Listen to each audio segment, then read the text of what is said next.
Hello students, welcome back to my channel Shiksha competition. और कल हमने यहाँ पर पढ़ा था द्विवेदी युग के प्रमुख जो कवि हैं उनकी रचनाओं के बारे में पढ़ा था, जिसमें से हमने मैथिली शरण गुप्त जी की कृतियाँ नहीं रखी थी क्योंकि इनकी बहुत सारी काव्य हैं, बहुत सारे रचनाएं हैं। तो इसलिए मैं आज इनको एक अलग वीडियो में आपको दे रही हूँ। मैथिली शरण गुप्त की कृतियाँ हम यहाँ पर आज देखेंगे। तो फर्स्ट देखेंगे यहाँ पर पौराणिक खंड काव्य के आधार पर जो मैथिली शरण गुप्त जी की कृतियां हैं, जो रचनाएं हैं, वो अलग अलग उनका वर्गीकरण किया गया है। तो सबसे पहले हम देखेंगे कि पौराणिक खंड काव्य के आधार पर जयद्रथ वध 1910 ईस्वी, शकुंतला 1923 ईस्वी और पंचवटी 1925 ईस्वी में ये लिखी गई थी। तो ये पौराणिक खंड काव्य के आधार पर है ये रचना, तो इनका भी अच्छे से याद रखना है। नेक्स्ट देखिए यहाँ पर समसामयिक पर आधारित कविताएं। समसामयिक का मतलब होता है जो वर्तमान में जो चीजें चल रही हैं उसको आधार बना करके जो कविताएं की गई, वो पंजर बद्दकीर, टाइटैनिक की सिंधु समाधि और चांडाल। टाइटैनिक का नाम तो शायद सभी ने सुना होगा। ये एक शिप का नाम था जो कि पानी में डूब गया था। तो टाइटैनिक की सिंधु समाधि किसने लिखी? मैथिली शरण गुप्त जी ने लिखी। पंजर बद्दकीर और चांडाल ये समसामयिक पर आधारित कविताएं थी मैथिली शरण गुप्त जी की। पद्य नाट्य प्रबंध, इनमें तिलोत्तमा, चंद्रहास और अनग अनग की रचना 1925 में की गई थी। ये तीन जो रचना है पद्य नाट्य प्रबंध थे इनके। नेक्स्ट देखिए ऐतिहासिक खंड काव्य। ऐतिहासिक खंड काव्य है रंग में भंग, जिसकी रचना 1909 ईस्वी में की गई थी। सामाजिक खंड काव्य की अगर बात करें तो इन्होंने समाज यानी कि जो समाज पर आधारित था ये था किसान, ये 1917 ईस्वी में लिखा गया। अन्य खंड काव्यों की अगर बात करें तो ये मैथिली शरण गुप्त जी के अन्य खंड काव्य हैं नल दमयंती, विपथगा, वक संगार, वन वैभव और सौरेंद्री। ये इनके अन्य खंड काव्यों में आते हैं। नल दमयंती, विपथगा, वक संगार, वन वैभव और सौरेंद्री। नेक्स्ट देखेंगे यहाँ पर प्रमुख आख्यानिक जो कविताएं हैं ये हैं विकट भट्ट, दस्तानी और मुनिका मुहू। प्रमुख आख्यानिक जो कविताएं हैं ये कौन सी हैं? तो विकट भट्ट, दस्तानी और मुनिका मुहू। ये आप याद रखेंगे। जो इनका वर्गीकरण के आधार पर जो कविताएं हैं ये यहाँ पर आपको याद रखनी है, ये परीक्षाओं में ज़्यादातर पूछ ली जाती हैं। तो चलिए नेक्स्ट देखेंगे हम मैथिली शरण गुप्त जी के जो मौलिक काव्य हैं उनकी जो संख्या है वो कहाँ तक पहुंची? 40 मानी जाती है। कितनी मानी जाती है? 40। मैथिली शरण गुप्त जी के जो मौलिक काव्य हैं उनकी ग्रंथ की संख्या 40 मानी जाती है, जिनको हम क्रम वाइज देखेंगे। बिल्कुल यहाँ पर मैंने सबके जो ईयर्स हैं, प्रकाशन वर्ष है, वो भी मेंशन कर दिए हैं। तो आप इनको अच्छे से लर्न कर लेंगे क्योंकि ये बहुत ही इम्पोर्टेंट है और ये आजकल मैचिंग के तौर पर और उसमें पूछ लिए जाते हैं।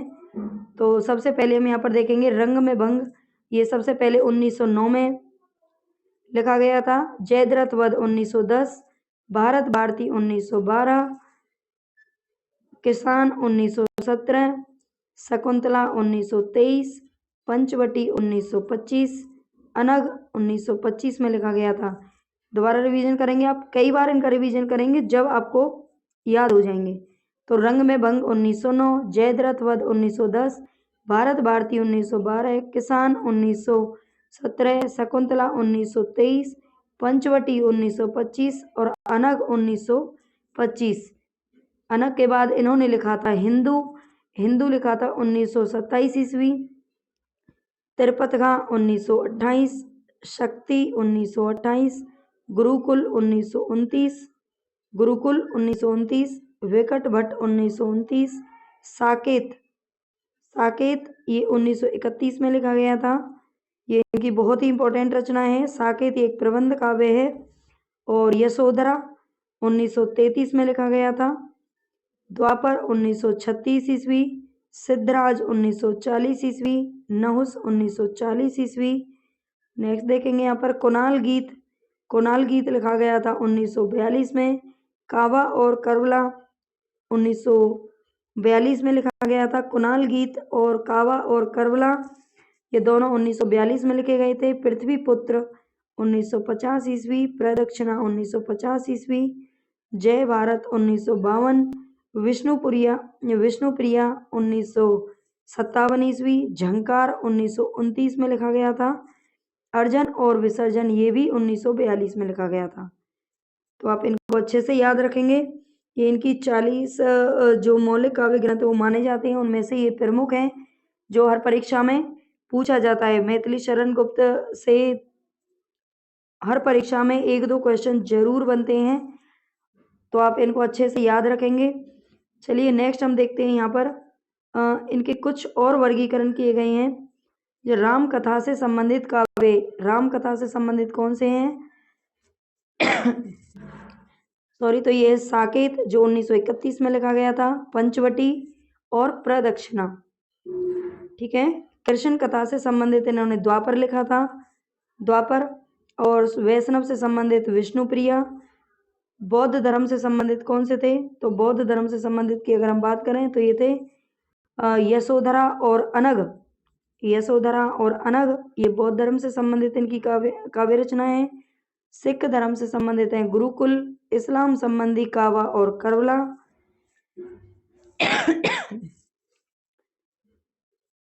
सॉरी, और देखेंगे यहाँ पर प्रबंध काव्य शैली, इनकी प्रबंध काव्य शैली कौन सी थी? प्रबंध काव्य शैली साकेत, जयद्रथ, यशोधरा और पंचवटी, ये इनके चारों क्या माने जाते हैं? महाकाव्य माने जाते हैं, यानी कि प्रबंध काव्य माने जाते हैं। तो आप इनको भी अच्छे से याद रखेंगे और ये अच्छे से आप वीडियो, आई होप आपके लिए बहुत ही यूजफुल रहेगी। आप बार बार इस वीडियो को देखें, अपने नोट्स बना सकते हैं या फिर ऐसे ही वीडियो से याद भी कर सकते हैं।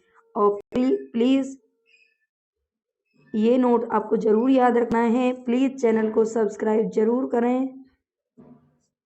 सब्सक्राइब आपको ज़रूर करके जाना है चैनल को। Thank you.